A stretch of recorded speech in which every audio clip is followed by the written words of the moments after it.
12वां अध्याय। दक्ष की तपस्या। नारद जी ने पूछा, हे ब्रह्मा जी, उत्तम व्रत का पालन करने वाले प्रजापति दक्ष ने तपस्या करके देवी से कौन सा वरदान प्राप्त किया और वे किस प्रकार दक्ष की कन्या के रूप में जन्मी?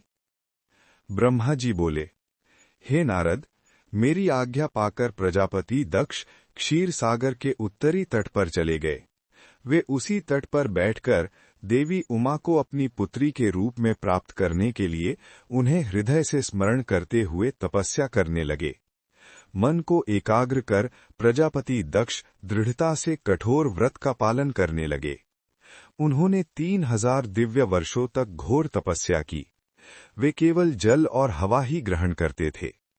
तत्पश्चात देवी जगदम्बा ने उन्हें प्रत्यक्ष दर्शन दिए। कालिका देवी अपने सिंह पर विराजमान थीं। उनकी श्यामल कांति व मुख अत्यंत मोहक था। उनकी 4 भुजाएं थीं।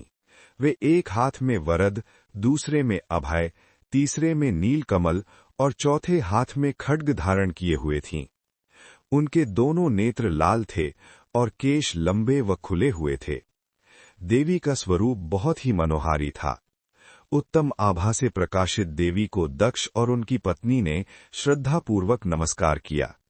उन्होंने देवी की श्रद्धा भाव से स्तुति की।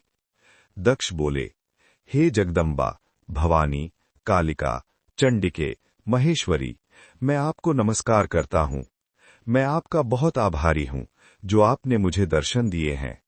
हे देवी, मुझ पर प्रसन्न होइए। ब्रह्मा जी ने कहा, हे नारद, देवी जगदम्बा ने स्वयं ही दक्ष के मन की इच्छा जान ली थी। वे बोलीं, दक्ष, मैं तुम्हारी तपस्या से बहुत प्रसन्न हूँ। तुम अपने मन की इच्छा मुझे बताओ। मैं तुम्हारे सभी दुखों को अवश्य दूर करूंगी। तुम अपनी इच्छा अनुसार वरदान मांग सकते हो। जगदम्बा की ये बात सुनकर प्रजापति दक्ष बहुत प्रसन्न हुए और देवी को प्रणाम करने लगे। दक्ष बोले, हे देवी, आप धन्य हैं। आप ही प्रसन्न होने पर मनोवांछित फल देने वाली हैं। हे देवी, यदि आप मुझे वर देना चाहती हैं तो मेरी बात ध्यानपूर्वक सुने और मेरी इच्छा पूर्ण करें।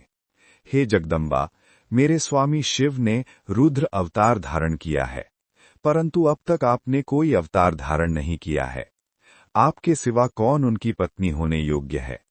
अतः हे देवी, आप मेरी पुत्री के रूप में धरती पर जन्म लें और भगवान शिव को अपने रूप लावण्य से मोहित करें। हे जगदम्बा, आपके अलावा कोई भी शिवजी को कभी मोहित नहीं कर सकता। इसलिए आप हर मोहिनी अर्थात भगवान को मोहने वाली बनकर संपूर्ण जगत का हित कीजिए। यही मेरे लिए वरदान है।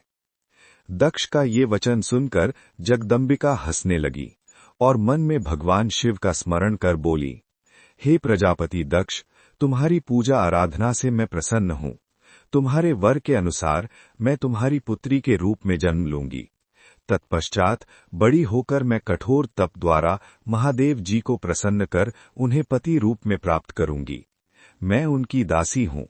प्रत्येक जन्म में शिव शंभु ही मेरे स्वामी होते हैं। अतः मैं तुम्हारे घर में जन्म लेकर शिवा का अवतार धारण करूंगी।